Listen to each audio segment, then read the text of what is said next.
O TSE iniciou ontem, quinta-feira 22, o julgamento de uma ação movida pelo PDT, que pode tornar o ex-presidente Jair Bolsonaro inelegível por 8 anos. O relator leu as denúncias e os advogados expuseram os argumentos num processo em que Bolsonaro é acusado de fake news, em virtude de críticas que fez ao sistema eleitoral durante uma reunião com embaixadores. E o que chamou a atenção foi a expertise de Tarcísio Vieira de Carvalho, advogado de Bolsonaro, que rebateu a argumentação da acusação e do relator, Benedito Gonçalves, e se posicionou contra a inclusão da chamada minuta do golpe no processo. Ele destruiu as narrativas criadas. Selecionamos os principais trechos dos argumentos do relator e do advogado de Bolsonaro. Acompanhe. Ao asseverar por diversas vezes que o sistema eletrônico de votação é receptivo a fraudes e invasões que, sob a ótica do delírio presidencial, pode comprometer a fidedignidade do resultado das eleições brasileiras. O discurso que converge com estratégia de campanha foi transmitido pela TV Brasil, pertencente à EBC, e pelas redes sociais do primeiro investigado, obtendo expressivo alcance na difusão de informações falsas, já reiteradamente desmentidas pelo TSE e por agências independentes de checagem desde 2018. A conduta é grave, pois, para além de esgarçar o tecido social, mina a essência do Estado democrático de direito, como drástica consequência de uma manipulação de informação que não está dentro do espectro da liberdade de expressão, nem tampouco de ato de governo. A proliferação da desordem informacional não presta a construir ponte para diálogo, muito menos para aperfeiçoar sistemas, institutos ou instituições, tratando-se, na realidade, de conteúdo desinformativo de grande potencial ofensivo, agravado pelo uso de todo o aparato estatal para se beneficiar dos efeitos da vinculação do evento telhado. É insubsistente a tese de que o público-alvo do evento não ostentava capacidade ativa de sufrágio, uma vez que a ocasião foi planejada com desvio de finalidade, utilizando-se da TV Brasil e das redes sociais do então presidente da República para que inúmeras páginas e perfis compartilhasse as mídias e ainda para buscar a adesão de países estrangeiros para que, se porventura um golpe de Estado fosse instaurado, obtivesse apoio, já que o processo de votação não seria confiado e estaria eivado de fraude. O depoimento prestado por Anderson Torres foi contraditório, revelou postura omissa do então ministro da Justiça, que mesmo da posse da minuta do golpe, não adotou providências para apurar fatos gravíssimos e autoriza a concluir que a minuta era a materialização da última fase de um plano milimetricamente traçado para derrubar o Estado democrático do direito, que se conecta inequivocamente ao teor do discurso 18/7 de 2022. Para caracterizar a gravidade do fato, tratando-se de condutas que abalaram de forma intensa a normalidade e a legitimidade do pleito, apresentando como efeito mais palpável e perceptível do discurso que ocorreu em Brasília em 8 de janeiro de 2023, sendo notórios os acampamentos, manifestações que reuniram pessoas convictas de que as eleições haviam sido fraudadas, estando ainda muito presentes e nítidas as imagens de 8 de janeiro, último, de destruição e de assintosa violência aos poderes constituídos, tudo a constituir expressiva exposição da gravidade do discurso. Em virtude de fenômenos como as chamadas bolhas informacionais, que são muito caros a questões como as fake news, por exemplo, dentre outras, estão também os temas dos chamados fatos alternativos e das disputas de narrativas sobre os mesmos fatos. Até passado bastante recente, convivia-se muito bem com versões diferentes, com visões diferentes, mas dos mesmos fatos. Isso é próprio da democracia em sentido substancial. É bom que seja assim e sempre foi assim.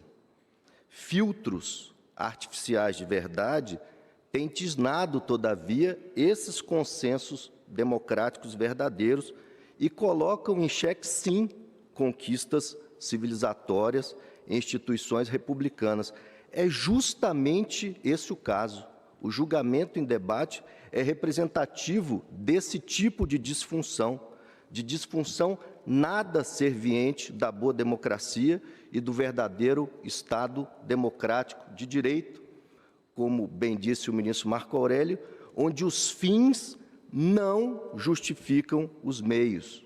No Estado de Direito, ritos e solenidades não podem ser flexibilizados em nome de nada, na mira de nenhuma finalidade pretendida de antemão, notadamente de natureza política. É por meio dele, devido ao processo legal, é por meio do Estado democrático de direito que se infunde justamente racionalidade, imparcialidade e equilíbrio aos atos de poder, inclusive aos atos de poder do poder judiciário. Se não há direito sem política, o que é verdade, também não deve existir política à margem do direito. São conquistas inegociáveis e são conquistas em inegável instrumentalização recíproca. Graças justamente ao império do direito, ao império da lei, o Estado democrático de direito, não precisamos acreditar em homens, ainda que bem intencionados, para alguns chamados de déspotas esclarecidos, mas sim na lei, mas sim na justiça, como acesso à ordem jurídica justa.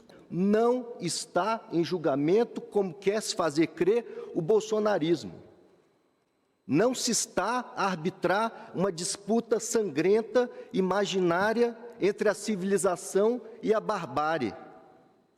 Não está em julgamento, mesmo porque o Tribunal Superior Eleitoral é um tribunal, não é um parlamento, não é um colégio eleitoral. Não está em julgamento, portanto, aqui, nesse processo, a validade, por exemplo, de um processo de direita para a vida política da nação. Nada disso está em julgamento, não pode ser assim. Está em julgamento a reunião com os embaixadores, a vida muito antes do início do período eleitoral e das eleições, em julho de 2022, em que o presidente, sim, talvez num tom inadequado, ácido, excessivamente contundente, fez colocações sobre o sistema eleitoral brasileiro, sobre aprimoramentos necessários, sobre o sistema de colheita de votos. A impropriedade da via eleita, excelências, é patente, patente. São tipos que, num escrutínio severo, isso seria legítimo, teriam o condão de gerar multas, ou por descumprimento do artigo 36, ou por descumprimento do artigo 73, ambos da lei das eleições. Multas, aliás, nos moldes de tantas que foram aplicadas pelo próprio Tribunal Superior Eleitoral em casos rigorosamente semelhantes. Não é preciso ter uma memória prodigiosa para relembrar que multas foram aplicadas pelo TSE ao próprio investigado, ao senador Flávio Bolsonaro, ao deputado Nicolas Ferreira, à deputada Carla Zambelli, dentre outros. Multas por falas de conteúdo desinformacional. Pelos mesmos fatos em julgamento, ministro Alexandre, o presidente Bolsonaro já foi multado. Representações, não AGES, representações do PT, do PCdoB, do Ministério Público Eleitoral e do próprio PDT, sobre os eventos, sobre a reunião com os embaixadores. Uma reunião com embaixadores é uma reunião com embaixadores. A vida em prédio público, a vida em prédio público. Em que mês? Em julho do ano eleitoral, eleições em outubro. Isso não traduz uma base fática suscetível de apuração em ação de investigação judicial eleitoral. Se o presidente queimou a largada em matéria de propaganda, que se lhe aplique a multa do 36. Se o presidente fez uso indevido de um prédio público, que se lhe aplique a multa do artigo 73 da Lei das Eleições. Mas o PDT, numa espécie de esquenta eleitoral, como naquelas escaramuças que antecedem os verdadeiros combates, optou pela AIGE, como se houvesse discricionariedade técnica no trato dessa matéria, como se fosse possível tergiversar com a tipologia das ações eleitorais e com a cientificidade desse ramo do direito eleitoral. Eu não creio, sinceramente, tenha havido um erro. Não creio. O que se deu na espécie foi o uso indevido da justiça eleitoral como plataforma política de propaganda antecipada, de acesso artificial à mídia, como forma de catapultar uma candidatura cambaleante, que jamais decolou, como vitrine eleitoral, aqui sim em flagrante desvio de finalidade, no uso da ação e batendo as portas do Tribunal Superior Eleitoral. Uma ação impostora, uma ação eivada de falsidade ideológica, uma ação totalmente fadada ao insucesso. Talvez por isso, diante desse fracasso iminente, desse retumbante insucesso anunciado, sobreveio o uso desesperado de uma espécie de boia de salvação, materializada numa injustificável alteração da causa de pedir, como se as ações eleitorais fossem buracos negros, como se as ações eleitorais tivessem causa de pedir aberta, como ocorre no processo de controle concentrado de constitucionalidade. Era uma investigação para apurar a rigidez jurídica de uma franciscana reunião com embaixadores. Não tem absolutamente nada de uso de aeronave. Tem café, pão de queijo, sanduíche, suco, tem nota fiscal de R$9.000.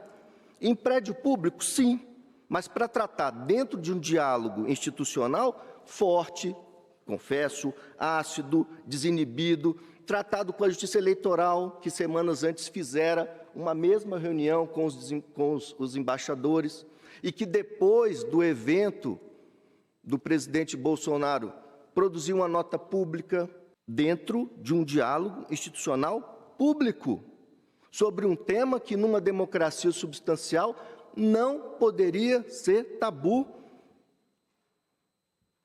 Numa nova narrativa, então, muito diferente, muito inventiva, falaciosa, com o devido respeito, aquela simples reunião de julho do ano passado passou a ser tida como o acender de um rastilho de pólvora que redundou na lamentável explosão dos atos do dia 8 de janeiro. Incidente lamentável, mas há 3 dias atrás, o atual ministro da Defesa do governo petista, que é um homem lúcido, esclarecido, o ministro Zé Múcio, já disse: esse evento não teve um grande líder, não teve uma liderança identificada, está em todos os jornais isso.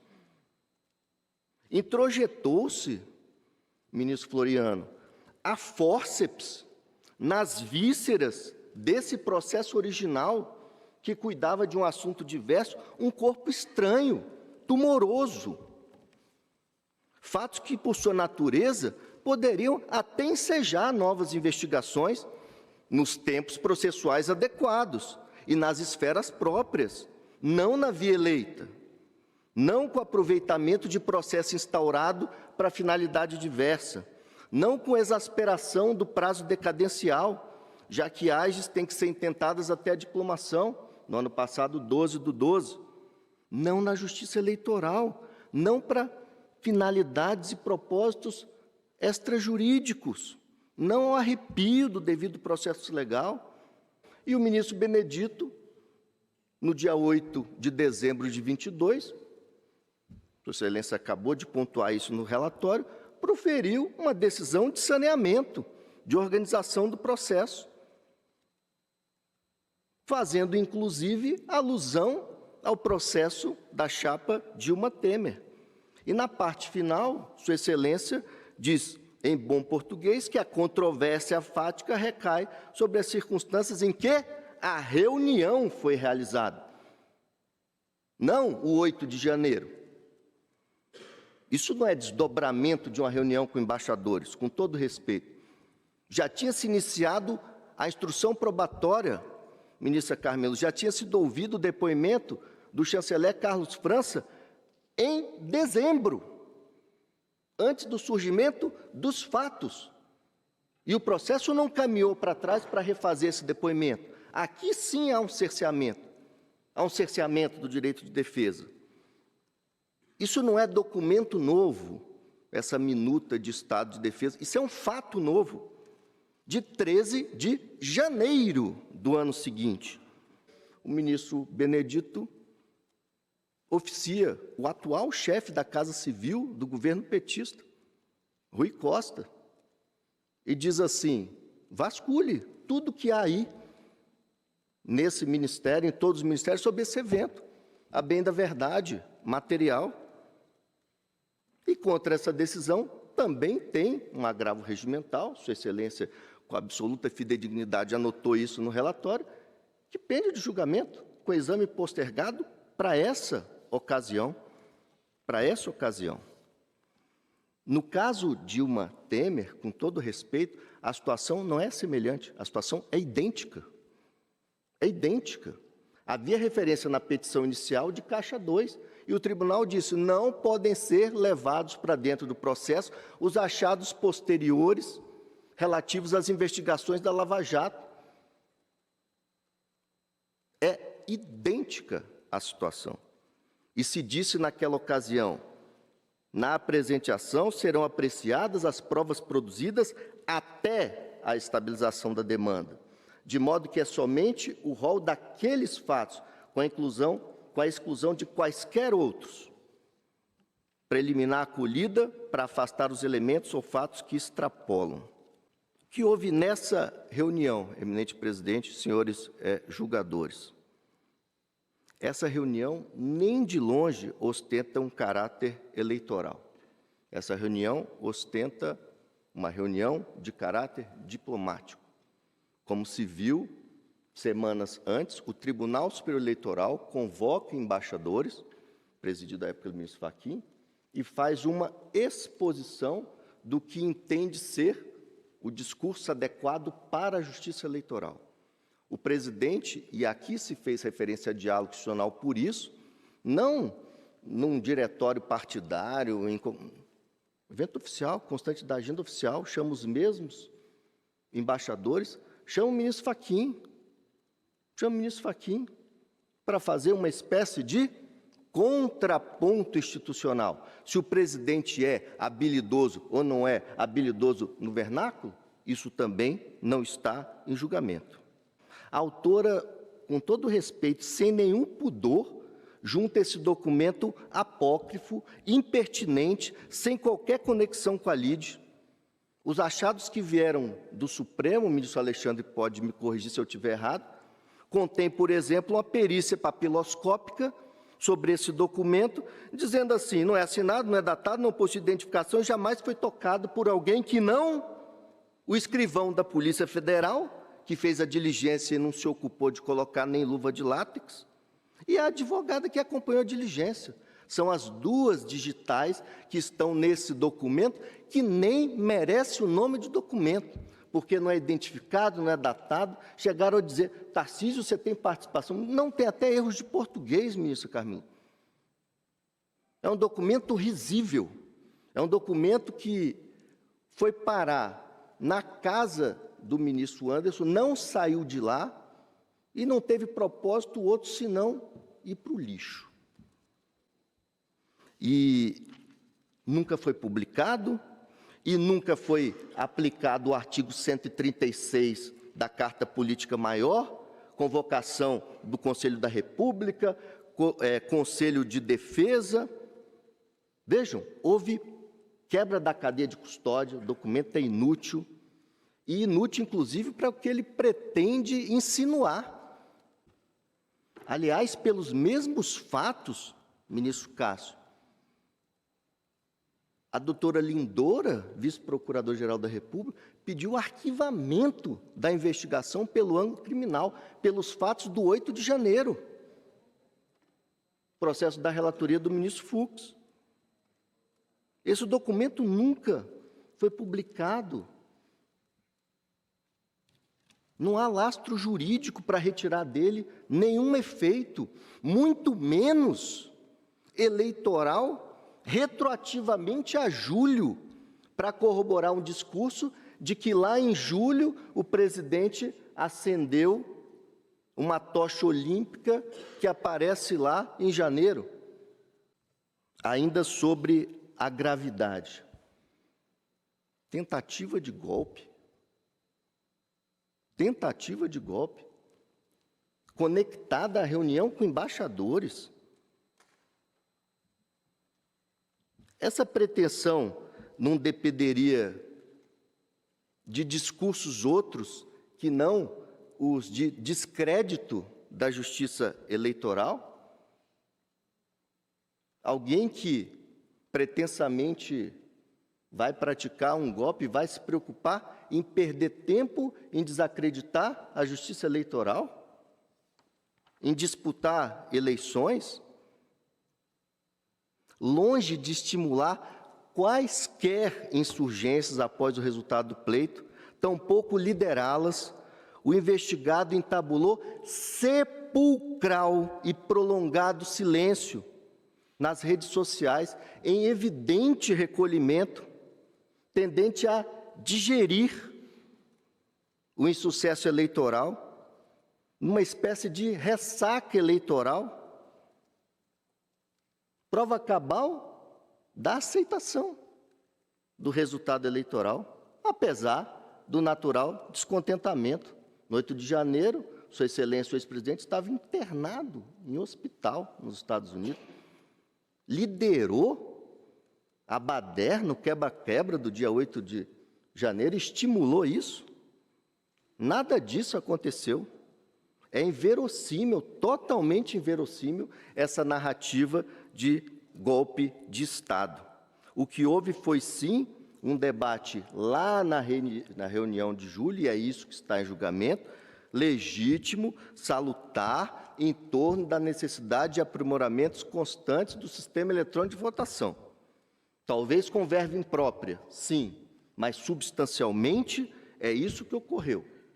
Proposta de melhoria na sistemática desse sistema eletrônico de votação. Presidente, longe de mim querer fazer qualquer ironia, mas hoje acessava a página do TSE e vi com grata surpresa a iniciativa da formalização de um convênio entre o TSE e a USP, publicado no DO do dia 20 de junho, exatamente com esse objeto: analisar e avaliar a segurança do hardware e do software do sistema eletrônico de votação, identificando, se houver, vulnerabilidades ou falhas, indicando pontos de melhoria, visando aprimorar sua segurança, integridade e confiabilidade. O discurso do investigado nessa matéria, Excelência, vai ao encontro do que pensam milhões de brasileiros, que, certos ou errados, não tem nada de golpistas. E mesmo entre os que não gostam do discurso, há brasileiros honestos e leais que dizem: o discurso pode evoluir. Na linha de outras questões muito caras à democracia, é exatamente nisso que reside a liberdade de expressão. É nisso que reside uma das máximas expressões da liberdade, que é a liberdade de expressão. Já se atribuiu a Voltaire aquela famosa frase: posso não concordar com nenhuma das palavras que você disser, mas defenderei até a morte o direito de você dizê-las. Não se debate o acerto ou desacerto da implementação de cédulas impressas, mas a legitimidade em si do debate, como já sustentaram Leonel Brizola e como sustenta o presidente do PDT, subscritor da petição inicial. Excelência, que esse caso não se transforme, não reproduza as injustiças de um erro judiciário, como se deu no caso de um outro capitão, que é o capitão Dreyfus, na França. que na pena de ouro de Rui Barbosa se tornou um dos maiores erros judiciários da história, ocorrido em tempos embaraçosos da Terceira República Francesa. Um caso que, segundo Rui Barbosa, foi baseado em documentos falsos, em manipulação de provas, em revanchismo e imparcialidade da imprensa, em controle da opinião pública, dentre outros, e que configurou, ainda entre aspas, nas palavras de Rui Barbosa, uma vindicta individual, uma condenação rancorosa. Com base nessas considerações, agradecendo a distinção e a atenção da Corte, os investigados reiteram o que vertido nas alegações finais. Muito obrigado, presidente. Apesar da brilhante defesa do Dr. Tarcísio Vieira, a imprensa conta como certo que os ministros do TSE vão tornar Bolsonaro inelegível por 8 anos.